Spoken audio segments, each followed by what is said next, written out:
अभी अर्जुन को लुडविग से बात किए हुए कुछ ही मिनट हुए थे। अर्जुन ने उससे वादा किया था कि उसकी मदद के बदले अर्जुन उसकी मदद करेगा। जैसे ही अर्जुन और आर्याना हॉस्पिटल से बाहर निकले, लुडविग उनके पीछे पीछे आ गया। अर्जुन, तुमने कहा था मेरी मदद करोगे, लुडविग ने कहा तो अर्जुन हैरान रह गया। इतनी जल्दी इसे मदद की जरूरत पड़ गई।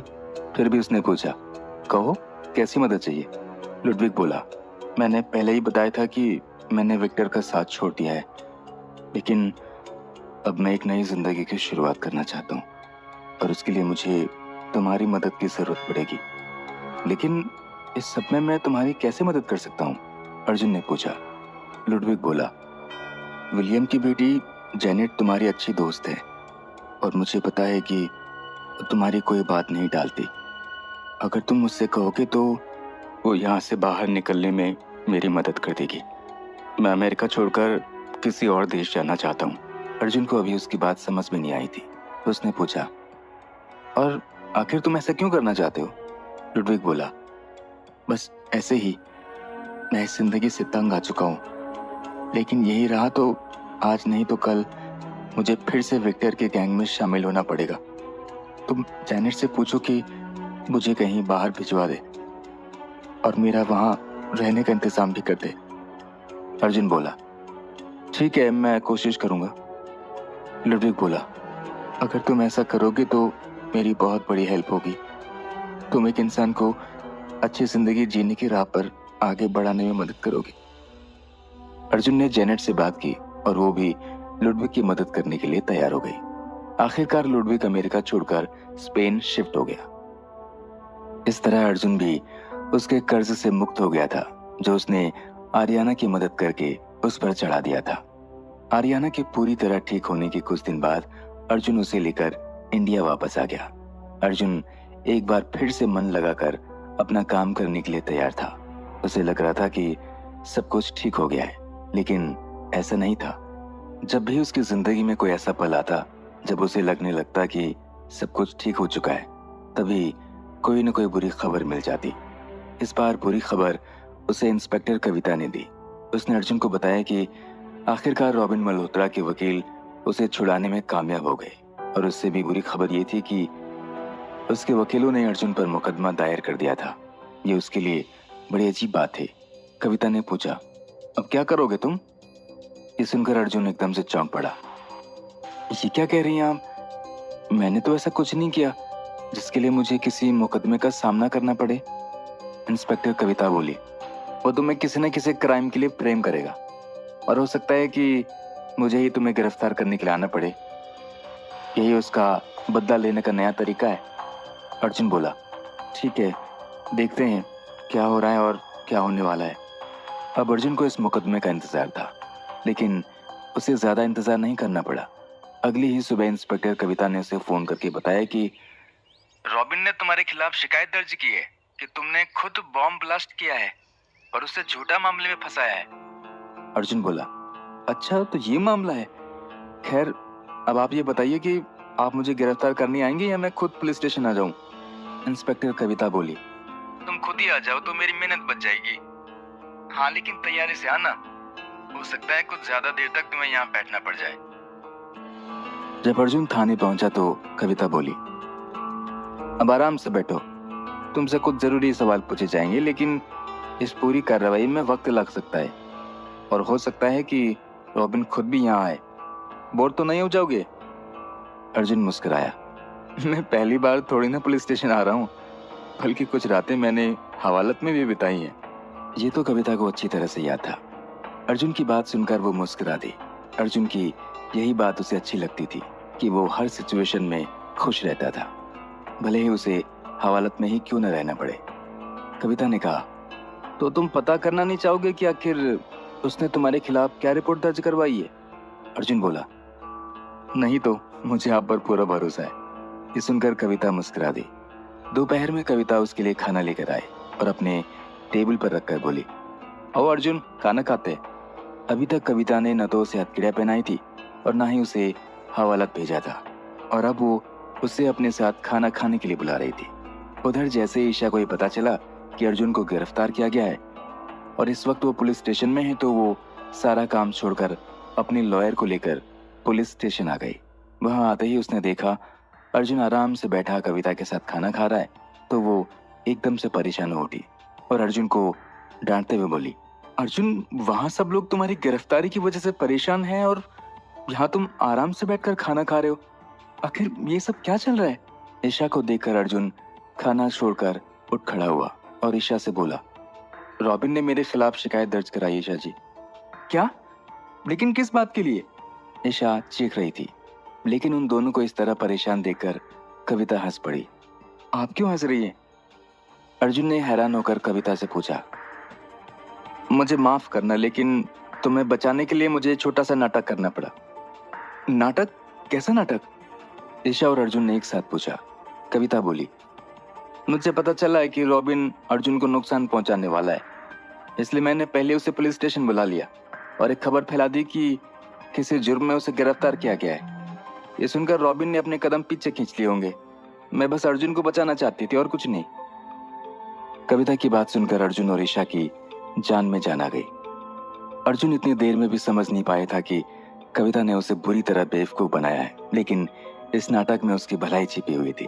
तभी ईशा बोली, तो क्या अब मैं अर्जुन को वापस ले जा सकती हूँ? कविता बोली, कुछ और देर बाद, लेकिन हाँ, अर्जुन तुम्हें अलर्ट रहना पड़ेगा क्योंकि रॉबिन बदला लेने जरूर आएगा।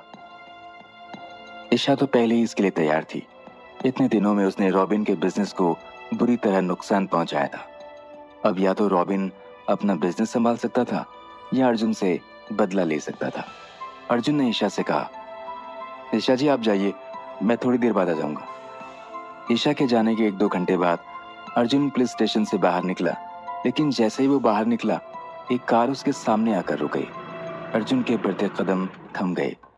अचानक उसने देखा कि कार से रॉबिन उतरा है। अब ये यहाँ क्या कर रहा है? अर्जुन ने सोचा। अर्जुन पर नजर पड़ते ही रॉबिन बोला, और सुनाओ, कैसा लगा हवालत में रहकर?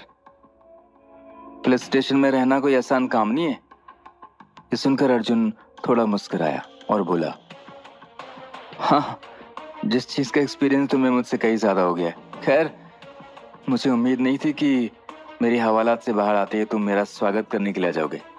ये सुनकर रॉबिन को गुस्सा तो आया, लेकिन इस वक्त वो झगड़ा करने के इरादे से नहीं आया था। उसने कहा, देखो अर्जुन, अब मैं ये दुश्मनी खत्म करना चाहता हूँ।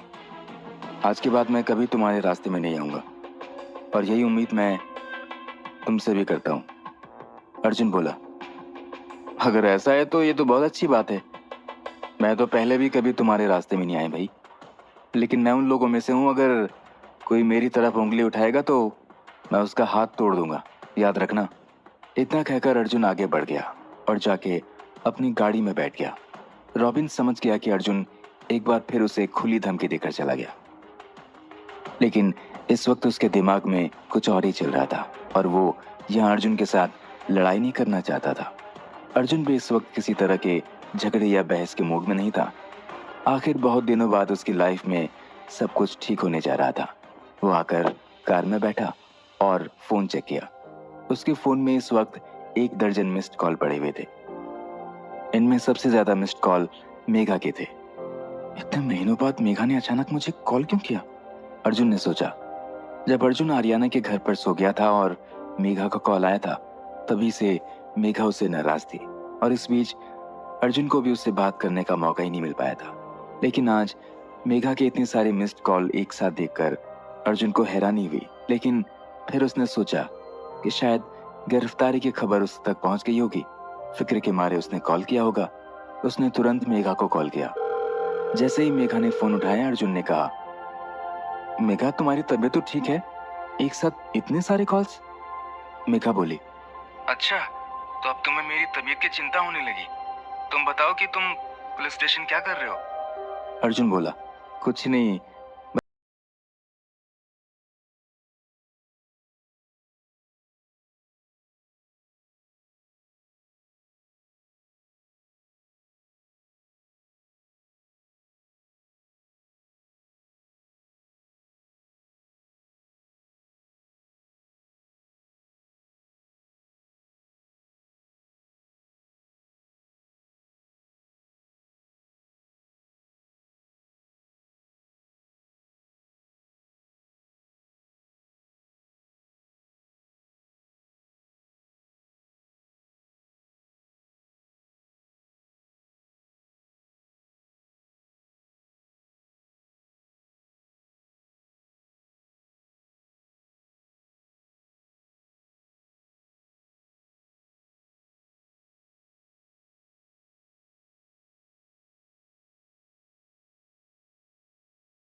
लेकिन वो उसके ऑफिस जाकर क्या करेगी?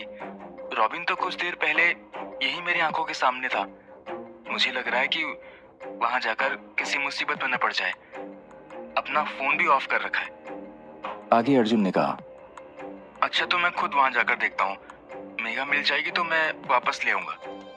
ठीक है, ईशा ने कहा और फोन रख दिया। रॉबिन पुलिस स्टेशन से जा चुका था। अर्जुन भी उसी ऑफिस की तरफ चल पड़ा। दूसरी तरफ ईशा को न जाने क्या सूझा। वो भी ऑफिस से निकली और रॉबिन मल्होत्रा के ऑफिस जाने के लिए निकल पड़ी। अर्जुन और ईशा लगभग एक ही टाइम पर वहां पहुंचे। ईशा गाड़ी से निकली थी कि अर्जुन भी वहां आ गया। ईशा को देखकर अर्जुन ने पूछा, ईशा जी आप यहाँ क्या कर रही हैं? ईशा ने कहा, मुझे मेघा की और तुम्हारी फिक्र हो रही थी, इसलिए मैं यहाँ आ गई। अर्जुन ये सुनकर और ज्यादा परेशान हो गया कि वो वैसे ही ईशा और रॉबिन का आमना सामना नहीं होने देना चाहता था। इसलिए उसने कहा, आपको यहाँ नहीं आना चाहिए ईशा जी।